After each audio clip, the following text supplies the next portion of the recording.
Ka-Express, ngayon mas malinaw kaysa dati ang paglapit ni Kai Sotto sa katuparan ng kanyang pangarap na makapasok sa NBA. Matapos ang serye ng private workouts, overseas training camps at tuloy-tuloy na pagbangon mula sa kanyang injury, unti-unti nang nagbubukas ang mga pinto para sa susunod na yugto ng kanyang karera. Ang mas magandang balita ayon sa mga insider at performance coaches na malapit sa kampo ni Kai, mas malakas at mas matatag na version niya ang babalik sa court. Matapos ang ACL injury na kanyang nakuha nitong January, sumailalim si Kai sa mahigpit na rehabilitasyon na nakatutok sa muscle balance, explosiveness at mobility, mga aspeto na mismong hinahanap ng mga NBA scouts sa modern big man. Sa kasalukuyan, balik sa non-contact training si Kai at unti-unti na ring nakaka-shooting drills at controlled movement sessions. Ang plano ng kanyang team ay tuloy-tuloy na conditioning hanggang sa makompleto niya ang clearance para sa full scrimmages sa unang quarter ng 2026. Pero hindi lang physical recovery ang nagtulak sa kanya papalapit sa NBA. Sa nakalipas na taon, nagkaroon si Kai ng pagkakataong magpakita ng galing sa iba't ibang international settings mula sa Japan B-League hanggang sa Gilas Pilipinas system na nagbigay sa kanya ng matatag na exposure at updated film reels para sa mga scouts. Ilang NBA personnel din ang maling nagpakita ng interest na makita siyang mag-workout sa summer camp windows, lalo na kung mapapanatili niya ang conditioning at explosiveness sa kanyang comeback phase. At ang mga eksperto sa Asia Basketball ay naniniwala na si Kai ay isa sa mga ilang 7-footers na may kombinasyon ng taas, mobility at shooting touch na swak sa modern NBA style. Ayon sa mga coaches na nakatrabaho niya, mas tumalas ang basketball IQ at decision-making ni Kai, bagay na dati ay kinulang sa kanyang early career. Sa ngayon, ang focus ni Kai ay dual, may balik ang 100% ng kanyang katawan at sabay na mapapanatili ang rhythm ng kanyang skill work. Kung magpapatuloy ang ganitong trajectory, posibleng makasama siya sa mga invitational workouts at NBA minicamps bago matapos ang susunod na season.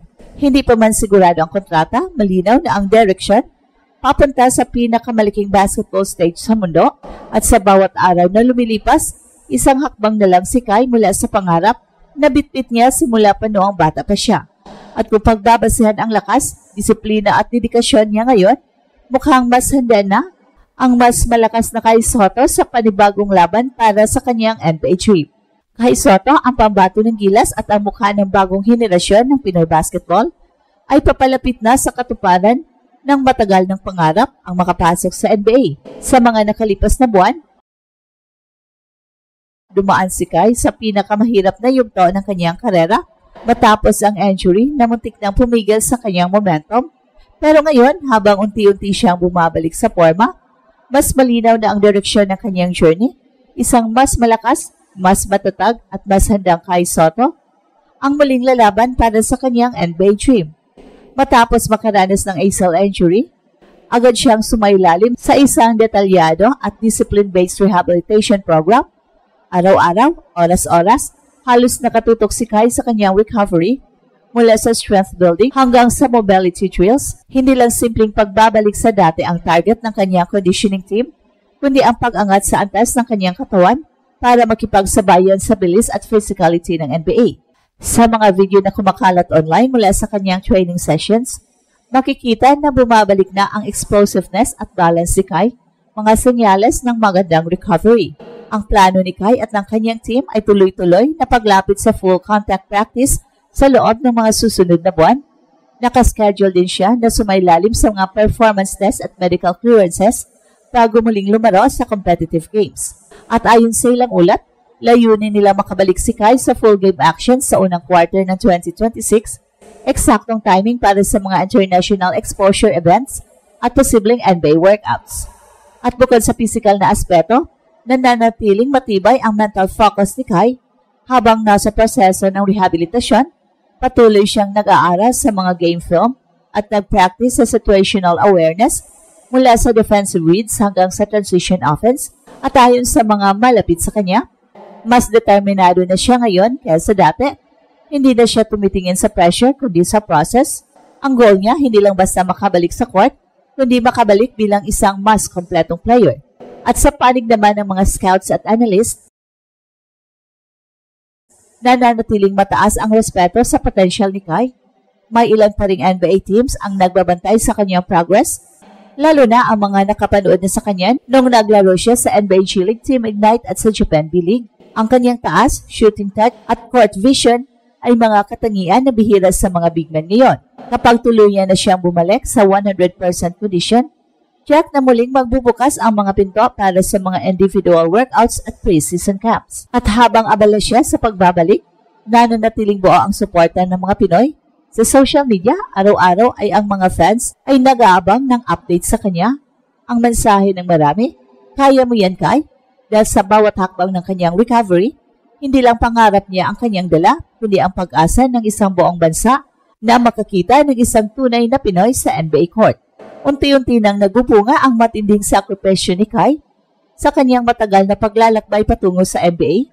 Ayon sa mga ulat mula sa mga US-based trainers, si Kai ay sumasailalim ngayon sa high-intensity rebuild program na nakatuon hindi lang sa pagpapalakas ng kanyang katawan, kundi sa pag-angat ng kanyang explosiveness at lateral quickness, dalawang aspeto na matagal nang hinahanap ng mga NBA scouts kay Kai. Sa kanyang edad na 23, malinaw na mas disiplinado, mas mature at mas determinado na siya kumpara noong unang sumabak sa G League at Summer League ilang taon na ang nakalipas. Ang layunan ngayon ni Kai ay simple pero mabigat, makabalik sa training camps ng NBA na may dalang bagong katawang handa sa physical na antas ng liga. Mula sa mga private workouts na ginagawa niya hanggang sa mga lihim na scrimmages kasama ang ilang NBA hopefuls, makikita raw ng mga insider ang malaking pagbabago sa galaw ni Kai. Hindi na siya basta towering presence lang sa ilalim, kundi mas versatile na big man na marunong lumabas sa perimeter, makipag-switch sa mas maliliit na bantay, at tumira mula sa labas. Ilang scout pa nga ang nagbanggit na kung magpapatuloy ang ganitong pag-unlad, maaring muling mabigyan ng NBA invite si Kai kung kailan muling magbubukas ang mga training camp para sa pre-season workouts. Pero habang ambala si Kai sa pagbuo ng kanyang NBA comeback, patuloy pa rin siyang konektado sa gilas. Alam ng coaching staff ang halaga niya, hindi lang bilang shot blocker, kundi bilang simbolo ng pag-asa ng mga batang Pinoy. Bagamat hindi siya makakalaro sa unang bahagi ng 2025 FIBA Asia Cup qualifiers dahil sa recovery, patuloy ang komunikasyon sa pagitan ng kanyang camp at ng SVP. Ang plano, bumalik si Kai kapag 100% ready na siya, hindi lang para tumulong sa gilas, kundi para maging inspirasyon sa susunod na henerasyon ng mga big men.